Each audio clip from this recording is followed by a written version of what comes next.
forma de encarar esta geometría.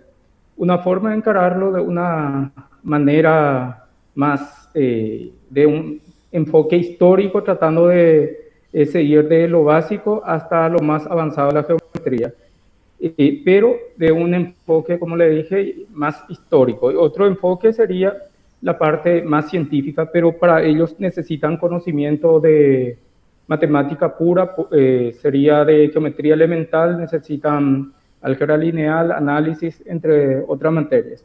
La idea de hoy es hacer un recorrido rápido del avance histórico de la geometría, revisar algunos exponentes de cada una de las geometrías y hacer alguna explicación gráfica. A medida que vamos haciendo la presentación, ustedes pueden hacer consultas sin ningún problema. Voy a presentar la pantalla, me avisan si todos pueden ver.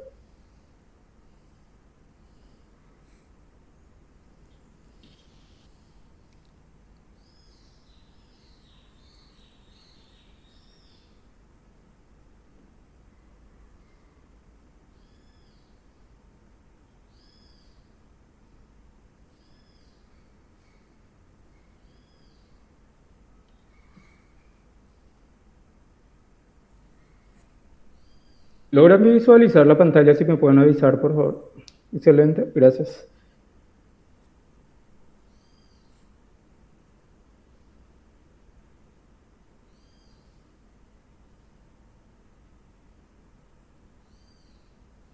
No, la idea es, de nuestra presentación de hoy, discutir el quinto postulado de Euclides. Le puse ese título, pero vamos a ir viendo tres tipos de geometría. Cualquier cosa que ustedes quieran consultarme, ahí tienen mi correo institucional, pueden escribirme sin problema. Ahora mismo no sé con qué enfoque le va a dar el profesor su curso, y a medida que estén desarrollando pueden escribirme y le voy recomendando bibliografía si es que precisan. Bueno, vamos a empezar con la parte más básica, que es la geometría que creo estamos manejando la mayoría, que es la geometría euclidiana. Entonces vamos a conocer a su principal exponente, que es Euclides. Y la pregunta es, ¿quién fue Euclides? Y según la historia de la matemática, se sabe muy poco sobre la vida de Euclides, porque hay solamente un exponente que sigue la historia, el desarrollo de los trabajos de este matemático, que es otro matemático de nombre Proclo. Y según muchos de los historiadores, aparentemente Euclides nació alrededor de 325 años antes de Cristo y falleció en Alejandría aproximadamente 265 años antes de Cristo. Pero estas son versiones de algunos historiadores. La certeza es que no sabemos mucho sobre la vida de este matemático. Inclusive hay historiadores que dicen que en realidad no es una persona Euclides, sino una escuela que recopilaba trabajo de grandes matemáticos. Pero vamos a tratarle como una persona en nuestra presentación. Su principal obra se llama Los Elementos y perduró aproximadamente más de 2000 años. Y ustedes pueden ver en el número 5 que los elementos de Euclides fue importantísimo para el desarrollo de la ciencia, no solo para matemáticos, sino para el desarrollo axiomático de la ciencia. Y es fue en realidad el libro de mayor difusión en Occidente después de la Biblia.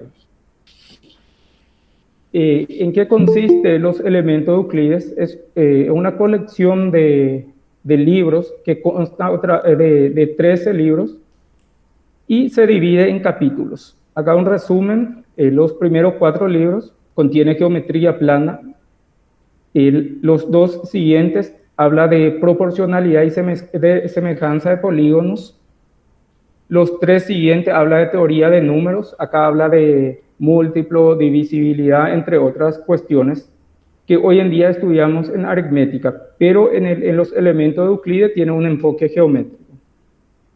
El 10º libro de Euclides trata sobre la clasificación de los irracionales.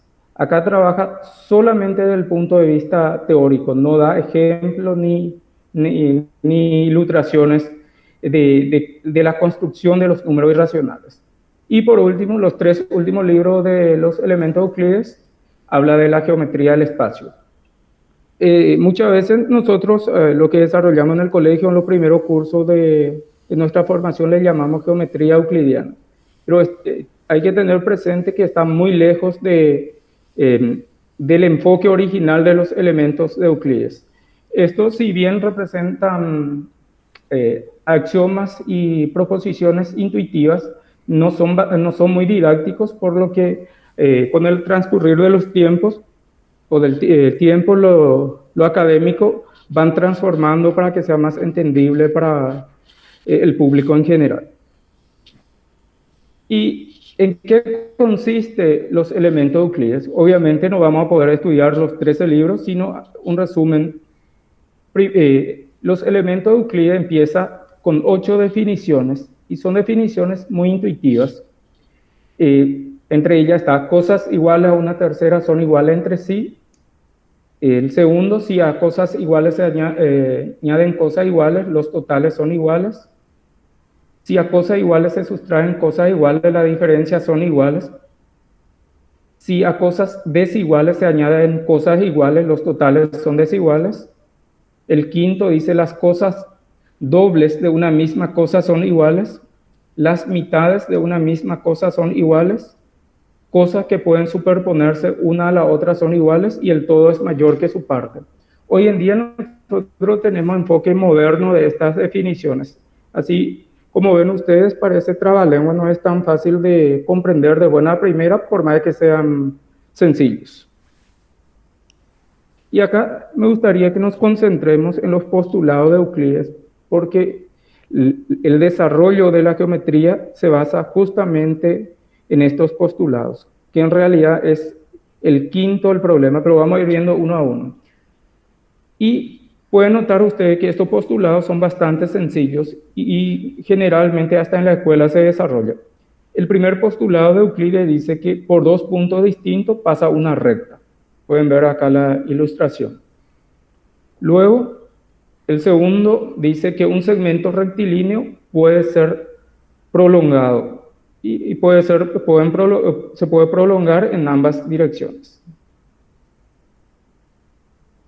El tercer postulado de Euclides dice: hay una única circunferencia con un centro y un diámetro dados. Acá para los primeros dos casos necesitan solamente regla y lápiz para hacer esos dos dibujos. No hay nada extraordinario acá. Lo mismo para el postulado 3, bastaría tener compás y una regla para hacer el gráfico correspondiente. Luego, el cuarto postulado dice que todos los ángulos rectos son iguales. Vuelvo otra vez, si pueden fijarse, postulado 1, postulado 2, 3 y 4 son relativamente simples y manejamos en matemática elemental.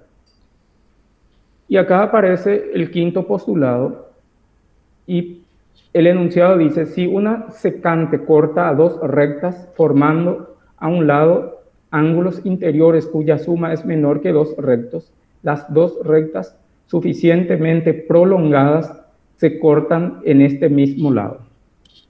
Estos 5 postulados en matemática moderna conocemos como axiomas. Tiene que verlo de esa manera. Son enunciados que no necesitan ser demostrados. Y recorriendo postulado 1, 2, 3 y 4, y el quinto, ustedes pueden ver que hay una notoria diferencia entre los 4 primeros y el quinto postulado. El quinto postulado tiene un enunciado bastante complejo en comparación con los 4 primeros. Entonces, ¿qué hicieron los matemáticos que estudiaban el desarrollo de los elementos de Euclides? Cuestionaban el quinto postulado. ¿Por qué los 4 primeros son tan simples y el quinto tiene un enunciado complejo en relación a los 4 primeros? Y empieza un análisis que prácticamente se inició con Proclo, y todos coincidían en afirmar que este postulado es complicado y dudaban si realmente es un postulado, es decir, si es un axioma que no necesita ser demostrado. Afirmaban que el quinto postulado de Euclides en realidad era un teorema y no un postulado. ¿Qué significa eso? Que podemos demostrar a partir de los 4 primeros postulados. Y el primero que estudió fue justamente el historiador de los elementos de Euclides. Le puse acá, en realidad no ataques, sino análisis del quinto postulado, pero le puse el título de ataques al quinto postulado. Y son 3 matemáticos lo que estudiaron al principio: Proclo, John Wallis y John Playfair. El estudio de Proclo decía que el quinto postulado se podía reemplazar por uno de estos dos. Toda recta que corte a una de 2 rectas paralelas, corta también a la otra. Y es mucho más intuitivo que el quinto postulado de Euclides. También afirmaba que se podía cambiar por una recta paralela a una dada, dista de ella una longitud constante, que también es relativamente más simple comparado con el quinto postulado. Él trató de probar a partir de estos 2 postulados, o axioma como quieran llamarle, el quinto postulado de Euclides. No tuvo mucho éxito. Después, en el desarrollo moderno de la matemática, otros matemáticos probaron que estas afirmaciones de Euclides son equivalentes al quinto postulado de Euclides. En matemática, si por ahí acá hay gente que no es de la carrera de matemática, equivalencia significa que ocurre, si se toma como hipótesis el quinto postulado, se puede llegar a demostrar esto como tesis. Y si se toma esto como hipótesis, se puede probar como tesis el quinto postulado de Euclides. Después, otro matemático que estudió el quinto postulado fue John Wallis, y él afirma que el quinto postulado de Euclides se puede cambiar por esta afirmación, que existen triángulos semejantes no iguales. Esto también es bastante intuitivo y fácil de comprender. Sin embargo, no llegó a un avance importante, pero sí matemáticos posteriores a Wallis probaron que esta afirmación es equivalente al quinto postulado de Euclides. Otro que siguió con el análisis, pero ya en época moderna, fue John Playfair, y formuló una hipótesis o un axioma parecido a Proclo, que dice lo siguiente: desde un punto exterior a una recta se puede trazar una y solo una paralela a la misma. Generalmente en geometría del colegio y de curso básico, se usa como quinto postulado de Euclides, pero la versión original del quinto postulado viene a ser esto. Para un desarrollo, si ustedes hacen su clase y cambian este quinto postulado por este más sencillo, no va a pasar absolutamente nada, porque esto es equivalente al axioma, al quinto postulado original de Euclides. Estos 3 matemáticos no avanzaron de manera significativa. Sí aparece otro matemático nacido en 1667 y 1733, Giovanni Saccheri, que sí tuvo un desarrollo bastante importante y prácticamente llegó a terminar el desarrollo de una nueva geometría. Y todo el trabajo de Saccheri se basa en esta figura que pueden visualizar acá. Y a partir de acá se rompe un poco la intuición, porque Saccheri hace lo siguiente: toma un cuadrilátero, acá pueden ver el ángulo A, toma 90 grados, el ángulo B 90 grados, toma esta distancia AD y BC iguales, y no hace ninguna hipótesis sobre el ángulo C ni sobre el ángulo D. Si ustedes tuviesen esta hipótesis dentro de la geometría euclidiana, directamente vamos a concluir que C es 90 grados y D es 90 grados. Saccheri probó que bajo ciertas hipótesis, obviamente sin usar el quinto postulado de Euclides, que este ángulo C efectivamente es igual al ángulo D. Y trató de probar lo siguiente. Primero, prueba que C es igual a D, o sea, estos dos ángulos coinciden, y se propone lo siguiente: aplicar el principio de reducción al absurdo, haciendo lo siguiente: postulado 1 al 4 verdadero y negando el quinto postulado. ¿Qué quería probar esto? Quería probar que no se podía dar acá un ángulo obtuso ni un ángulo agudo. Y primero probó que si estuviese en la geometría clásica, que todo el mundo sabemos que C y D van a ser iguales y va a ser 90 grados. Luego probó que C y D, o intentó probar que C y D no pueden ser ángulos agudos. Y llegó a una supuesta contradicción que la recta se puede prolongar infinitamente, cosa que esa afirmación no figura dentro de los postulados de Euclides. Luego intentó descartar la hipótesis de que C y D son ángulos agudos y no pudo avanzar de manera significativa. Y básicamente acá está el resumen del trabajo de Saccheri. Primero aplicó el método de reducción al absurdo, como le estaba explicando para intentar probar que el quinto postulado de Euclides se puede deducir de las anteriores. Demostró más de 30 proposiciones en su intento de demostrar que el quinto postulado es un teorema. Consiguió, y acá le puse entre comillas, demostrar que la hipótesis del ángulo obtuso es contradictorio, y llegó a esta afirmación, que la longitud de una recta es infinita. Pero ustedes pueden ver que esa afirmación no forma parte de los 4 primeros postulados, del postulado 1, postulado 2, postulado 3 ni 4. Entonces esta supuesta contradicción no se dio, pero él sí creía que llegó a la contradicción. Y el otro, que no logró encontrar ninguna contradicción en la hipótesis del ángulo agudo.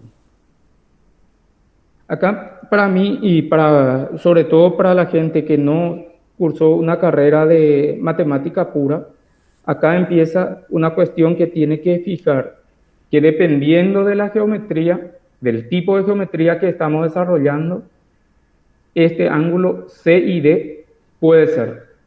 En las 3 geometrías que vamos a estudiar, C y D son iguales, pero dependiendo del tipo de geometría, C y D puede ser 90 grados, puede ser agudo o puede ser obtuso. Y lo que rompe la intuición acá es que C sea agudo o que C sea obtuso. Otros intentos, Kluger, que observó que Saccheri no había encontrado ninguna contradicción, solo una serie de resultados aparentemente extraños. Este matemático fue el primero en darse cuenta de que esta supuesta contradicción no era una falacia. Entonces, prácticamente se descartó que haya una contradicción y seguía sin demostrarse el quinto postulado de Euclides a partir de los 4 postulados. Otro que siguió un camino similar a Saccheri fue Lambert. Y él intentó nuevamente probar que el quinto postulado se podía deducir de los 4 primeros postulados, pero él avanzó un poquitito más. Intentó probar que el quinto postulado era independiente de los 4 primeros postulados de Euclides. Y trabajó con esta figura, y esta figura nuevamente rompe un poco la intuición, porque ustedes pueden ver, A es un ángulo de 90 grados, B un ángulo de 90 grados, C un ángulo de 90 grados. Y eso en la geometría clásica, la geometría que estamos acostumbrados a manejar, mide 90 grados. Pero dependiendo de la geometría, este puede ser un ángulo agudo o puede ser un ángulo obtuso. Pero el caso particular que estudiaba Lambert, este ángulo D es un ángulo agudo. Y después le voy a mostrar que con las herramientas actuales que tenemos, no es difícil probar que este sea un ángulo agudo o que es un ángulo agudo.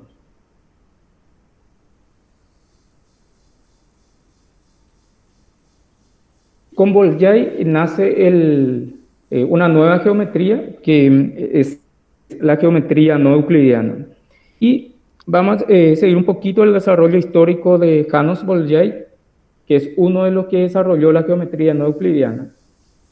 Este matemático, esto saqué de un libro de historia de la matemática, escribió una carta a su padre.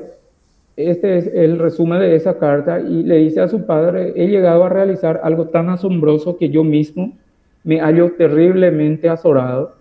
Si echaras una mirada a mi trabajo, verías que no exagero. Puedo asegurarte que he creado un mundo nuevo. Esa fue la carta que escribió Bolyai junto a su trabajo, el desarrollo cuasi axiomático de la geometría no euclidiana. ¿Qué hizo Bolyai? Y nada diferente a lo que hizo Saccheri, sino avanzó un poco más. Bolyai partió de la hipótesis de que el quinto postulado era independiente de los otros cuatro. Pero primero tomó en realidad el trabajo de Saccheri y aplicó el principio de reducción al absurdo. ¿De qué manera? Toma como verdadero postulado 1, postulado 2, postulado 3, postulado 4 y niega el quinto postulado. Toma el otro avance que se debe a Lambert, que ya intentó probar la independencia de los postulados, y bajo esa hipótesis desarrolla su geometría. Y formula lo siguiente: desde un punto exterior a una recta pueden trazarse infinitas rectas paralelas a la dada. Básicamente lo que hizo Bolyai, al no poder demostrar el quinto postulado a partir de los cuatro, y con la hipótesis de que son independientes, lo que hizo fue cambiar la regla. Toma el postulado 1, postulado 2, postulado 3, postulado 4 y el quinto postulado de Euclides, que es equivalente al axioma de Playfair, que es más fácil de manejar, que dice: por un punto exterior a una recta pasa una única paralela, reemplaza por esta expresión, que dice: desde un punto exterior a una recta pueden trazarse infinitas rectas paralelas a la dada.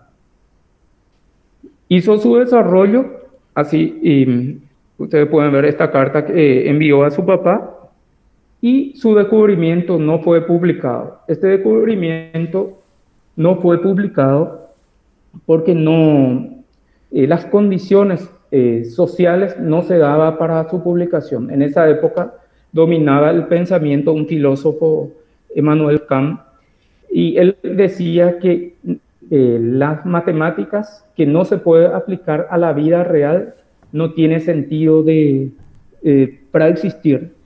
Y obviamente un matemático prestigioso que leyó su trabajo, que fue Gauss, recomendó que no haga esa publicación para no entrar en controversia. Y acá hay otro, rescaté también un libro de historia de la matemática, que el papá de Bolyai escribe una carta a Gauss enviando el trabajo de su hijo, y le responde de esta manera el matemático: elogiar la obra de tu hijo es elogiarme a mí mismo, pues coincide casi exactamente con los trabajos que he ido desarrollando en los últimos 30 años. No se daban las condiciones para que Bolyai publique su trabajo, las condiciones del momento, y además un matemático prestigioso como Gauss no recomendaba hacer esa publicación. Pero finalmente, en 1832 se publicó su trabajo, pero no se publicó como un trabajo, como un artículo científico, sino se publicó como un anexo de otro trabajo. No tuvo la trascendencia que tenía que tener. Finalmente, el que difundió ese trabajo fue Nikolai Lobachevsky, y lo que hizo fue básicamente hacer el mismo desarrollo de Bolyai y publicó en una revista científica. ¿Qué hizo él de sorprendente? Y para muchos, sobre todo los que no son matemáticos, de verdad eso, va a ser sorprendente, sobre todo el primer enunciado. A nosotros generalmente en la escuela, en los colegios, nos hacen repetir los profesores, la suma de los ángulos internos de un triángulo es igual a 180 grados. Y él formuló en esta nueva geometría algo totalmente diferente a esto, que la suma de los ángulos internos de un triángulo es inferior a 180 grados. Y la intersección de dos planos paralelos contienen rectas paralelas entre sí. Básicamente, el desarrollo axiomático de esa geometría se basaba en estos dos principios. Pero este principio, que la suma de los ángulos internos de un triángulo es inferior a 180 grados, deriva de la hipótesis de que desde un punto exterior a una recta pueden trazarse infinitas rectas paralelas a la dada. Y acá ustedes tienen que imaginarse, no se puede pensar en el fútbol, por ejemplo. Las reglas del fútbol son independientes. En el fútbol, una de las infracciones es tocar la pelota con la mano, salvo el arquero. Pero, por ejemplo, en el handball, ¿cuál es la regla? Al revés. Se juega con la mano y si se va por alguna parte del cuerpo se cobra como una infracción. Y la misma cosa es lo que hacen acá. Primeramente demostraron que los postulados son independientes y luego el quinto postulado, que es el postulado problemático, reemplaza por otra regla. Y no es una regla cualquiera, sino es la negación del quinto postulado que vamos a ver enseguida. Bueno, con esto, la nueva geometría, que formula básicamente que por un punto exterior pasa infinitas paralelas, que lleva a un resultado importante, que la suma de los ángulos internos de un triángulo inferior a 180 grados, nace esta geometría y matemáticos como Klein, en un programa especial, demostró que en realidad no existe ninguna contradicción y por lo tanto es una matemática totalmente coherente. Esta matemática hoy en día se denomina geometría hiperbólica. En la asignatura de geometría no euclidiana de FASEM le llamamos geometría de Lobachevsky a este desarrollo. Otro tipo de geometría que se desarrolló en mediados de 1800 aproximadamente, se debe al matemático Riemann, y esa geometría se llama geometría elíptica.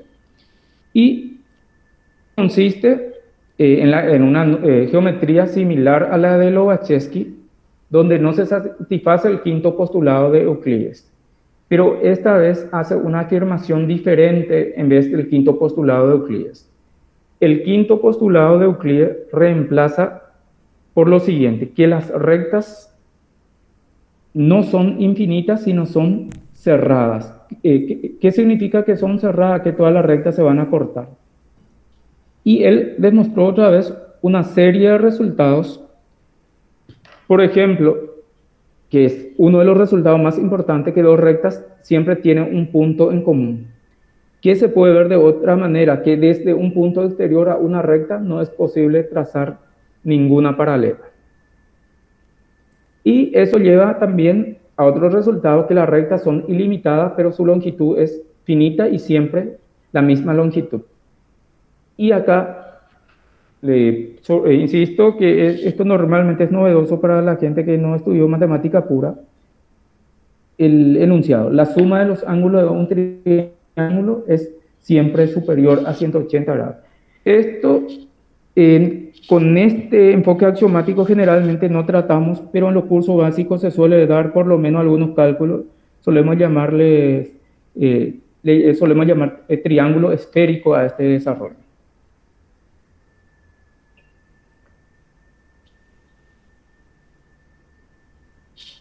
Acá me gustaría hacer una pausa y escucharles si por ahí alguien tiene alguna duda, consulta que quieran hacer.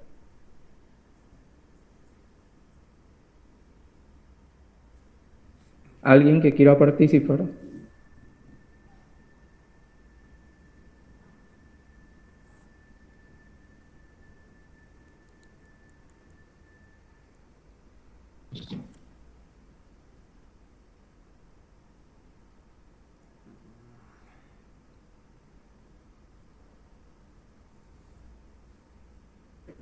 Profe, nosotros vamos a ver las demostraciones de lo que nos estabas mencionando. Te voy a indicar qué es lo que se hace, pero las demostraciones no, porque no sé exactamente cómo va a enfocar el profesor de usted. Como es didáctica, no creo que profundice demasiado, porque para hacer el desarrollo axiomático necesitan aprender prerequisitos como álgebra lineal, geometría básica, análisis matemático y entre otras materias. Ah, genial. Porque se me hizo, tipo, aterricé cuando dijiste lo de fútbol y de handball. Sí, tengo grafiquito que creo que va a ayudar a entender mejor. Dale, dale, profe. Bueno, avanzo entonces.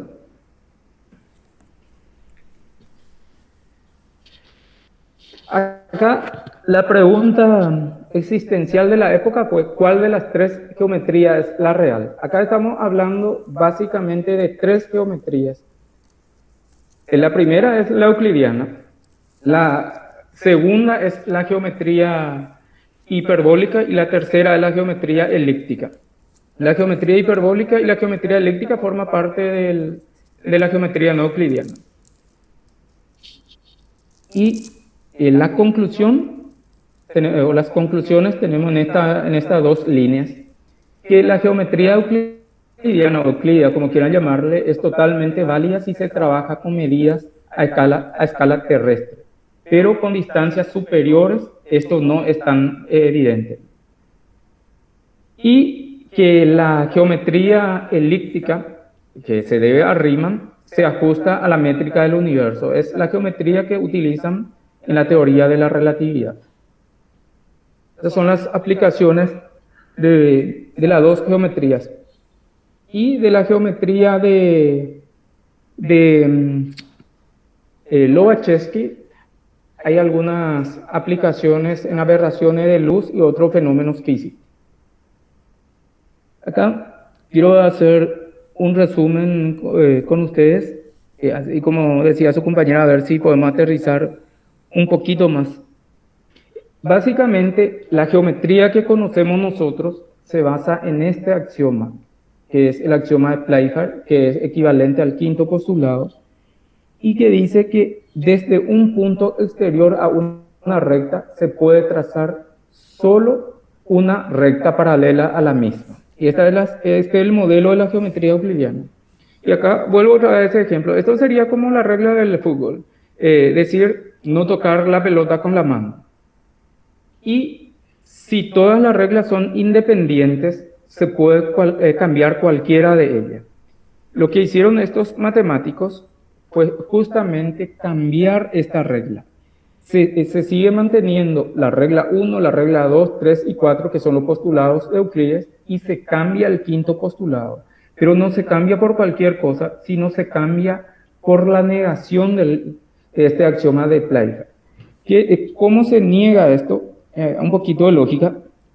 Desde un punto exterior pasa una única paralela. Lo que queremos negar es que haya una sola paralela. Entonces, ¿cómo se niega que hay una sola paralela? Y hay dos formas de negar eso. La primera es que puede trazarse al menos dos rectas paralelas. Es decir, estamos diciendo que no hay unicidad.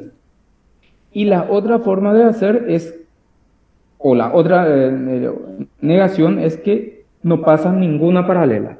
Tenemos como afirmación, pasa una única paralela. La negación de eso es que no hay o existe más de una. En un ejemplo sencillo sería, hay un solo alumno de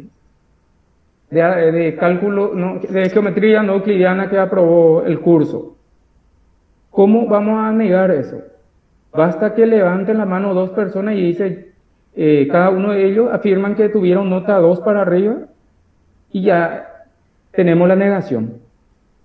O si decimos, hay un solo alumno y ese alumno que tomamos como aquel que aprobó el curso y dice, no aprobé el curso, también es una negación. Sería una forma de ver estas dos o estas dos negaciones del axioma de Play. Y sobre esta negación fue que Lobachevsky y Bolyai construyó su geometría hiperbólica, que por un punto exterior a una recta puede trazarse al menos dos rectas. En geometría más avanzada, que en el desarrollo de la geometría de Lobachevsky, se puede probar en realidad que no solo que no hay una cantidad finita de rectas paralelas, sino en realidad hay infinitas rectas paralelas por un punto exterior a una recta dada. Y la segunda afirmación, que es la geometría elíptica, es que desde un punto exterior a una recta no es posible trazar ninguna paralela a la dada. Acá, en el desarrollo de la geometría euclidiana, la geometría que utilizamos comúnmente, Euclides trató de desarrollar todas sus proposiciones. Las proposiciones son como los teoremas hoy en día, una afirmación que necesita ser demostrada utilizando axiomas. Él demostró 28 proposiciones, evitando utilizar el quinto postulado de Euclides.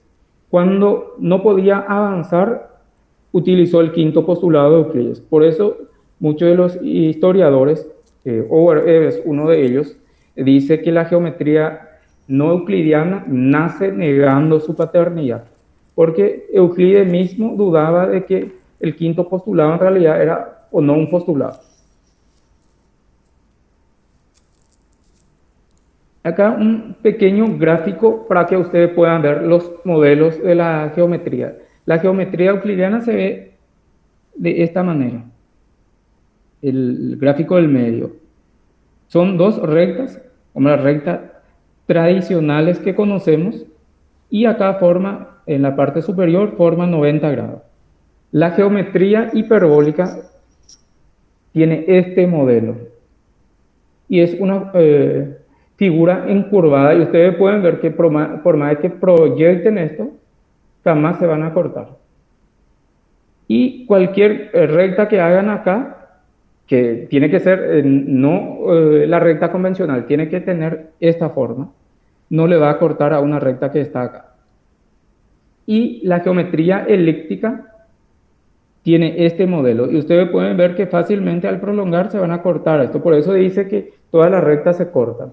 Y en esta parte, ninguna de las rectas se corta.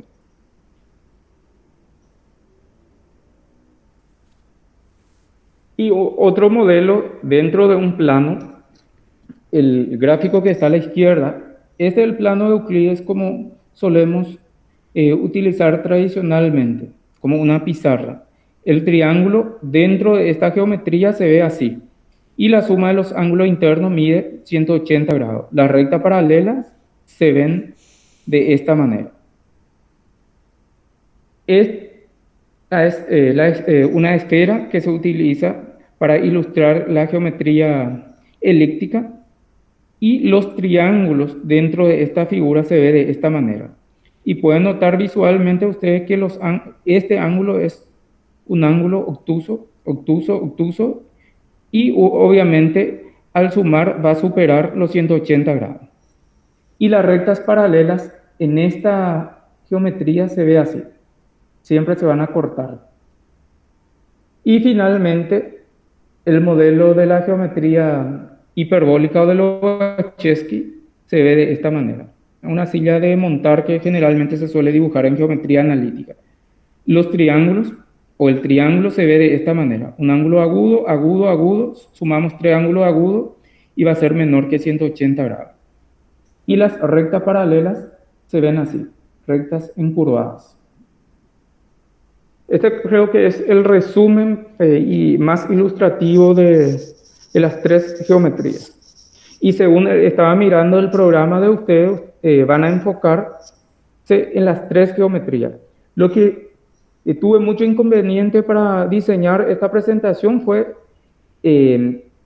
cómo pueden encarar eso, porque al principio les decía que pueden encarar de una forma de una forma histórica como estoy haciendo, o de una forma más científica, pero de acuerdo al grupo que tienen va a resultar complicado hacer desde el punto de vista científico. para tener en cuenta, estas son las tres geometrías. Yo creo que al principio pueden basarse en esto para poder manejar el concepto básico. Geometría euclidiana, geometría hiperbólica y elíptica. ¿Quiénes desarrollaron? La euclidia por Euclides, la hiperbólica Bolyai y Lobachevsky, alguno también dice, incluye acá a Gauss, y la elíptica desarrollada por Riemann. Y la parte más importante está en estas dos columnas. En la geometría euclidiana hay solo una paralela. En la geometría hiperbólica hay más de una paralela y en la geometría elíptica no hay ninguna paralela. Y eso permite construir triángulos, obviamente, como ven acá, y cambia lo que conocemos habitualmente. La línea 1 es lo que habitualmente manejamos, que la suma de los ángulos internos de un triángulo suman 180 grados. En la hiperbólica cambia eso. La suma de los ángulos internos mide 180, es menor que 180 grados. Y en el caso de la geometría elíptica, la suma de los ángulos internos es mayor que 180 grados. Acá están los principios básicos de estas tres geometrías que tienen que manejar.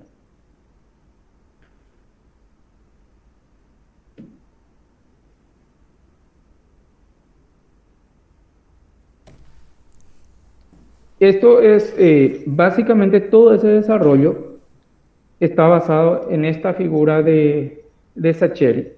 Saccheri, el trabajo de Saccheri, avanzó el trabajo de Saccheri y Bolyai probó que este ángulo B es un ángulo agudo y este ángulo C también es un ángulo agudo. Obviamente utiliza conceptos bastante avanzados para probar eso. Y eso dio sentido también al trabajo de Lambert. Ustedes pueden ver, si siguen el cursor, básicamente, acá mide 90, 90, 90. Esta es una porción de una figura de Saccheri. Si agarramos y dividimos esto acá por la mitad, formando acá un ángulo recto, van a ver que forma el cuadrilátero de Lambert y este ángulo de la cima va a ser un ángulo agudo. A esa afirmación no pudo llegar Lambert porque no tenía todavía la demostración exacta del cuadrilátero de Saccheri.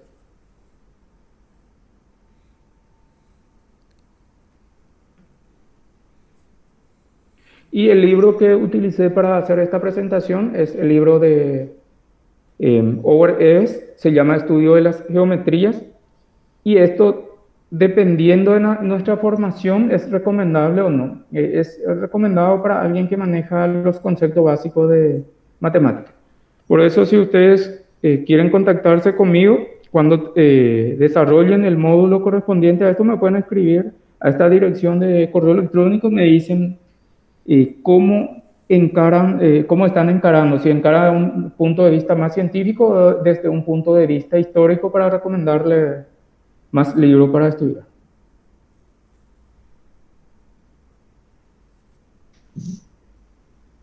Este es el resumen que preparé para compartir con ustedes. Espero que hayan aprendido algo y si quieren consultar, iniciamos un debate. Estoy de la orden.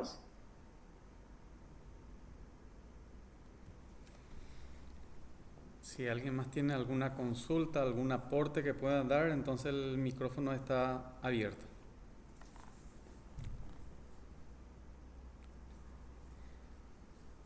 Por lo menos para mi punto de vista, profesor, absolutamente ilustrativo para diferenciar, lógicamente a muy grandes rasgos, lo que es estas divisiones de la geometría, ¿verdad? Luego, evidentemente, cada uno tiene espacio para profundizar. Nosotros estamos acostumbrados, como estaba diciendo claramente, más con la geometría euclidiana, ¿verdad? Y muchas veces nos quedamos por ahí, por la geometría plana, inclusive con la mala enseñanza que tenemos hoy en día en la escuela de pretender familiarizarse con las formulitas nada más y dejar atrás los conceptos. Así como estaba comentando, profesor, el enfoque de esto va a ser más bien didáctico. No se va a pretender axiomatizar más que algunos, fundamentalmente, como nuestro campo de trabajo es más la euclidiana, pues la idea justamente es enfocar un poco más en la euclidiana y dar a grandes rasgos esas dos áreas de la no euclidiana, pero no se va a pretender hacer enfoques axiomáticos.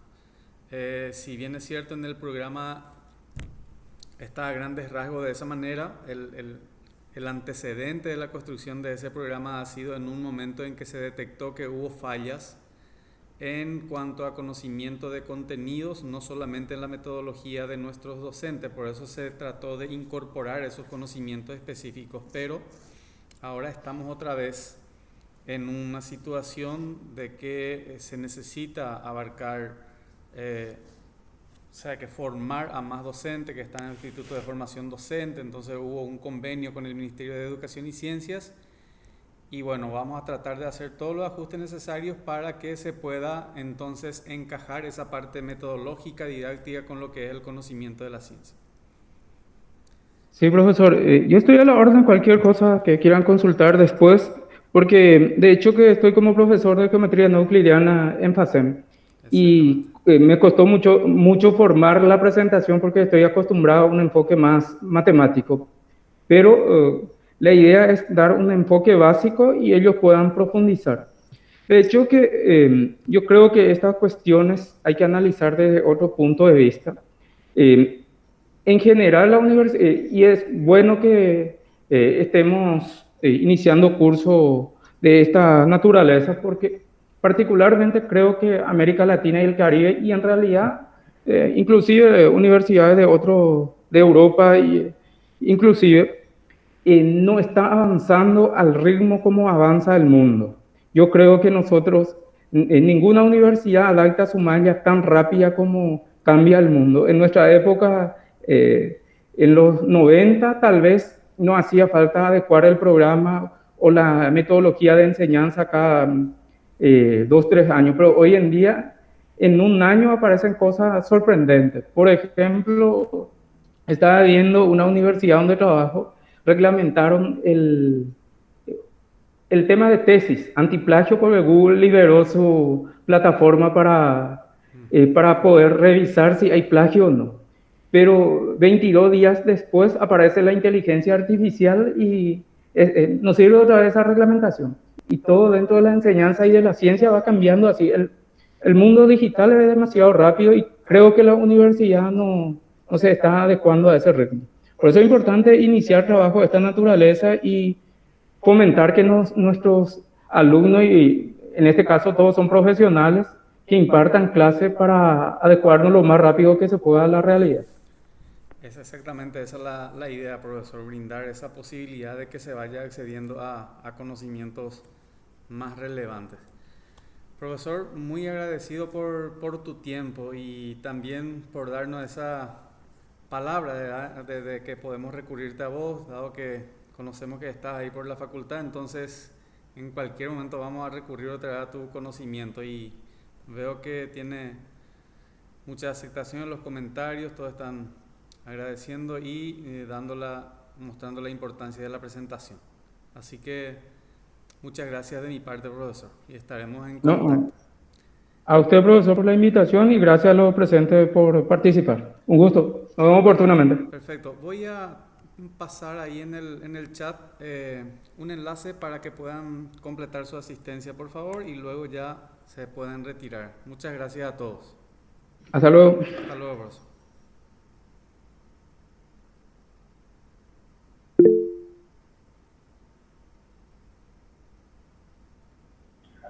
Profe Néstor, ¿Sí? una consulta. Ayer teníamos que firmar también en este formulario. Ayer se me pasó, no corrió el enlace, solo hoy. Dale, profe, muchas gracias. Gracias.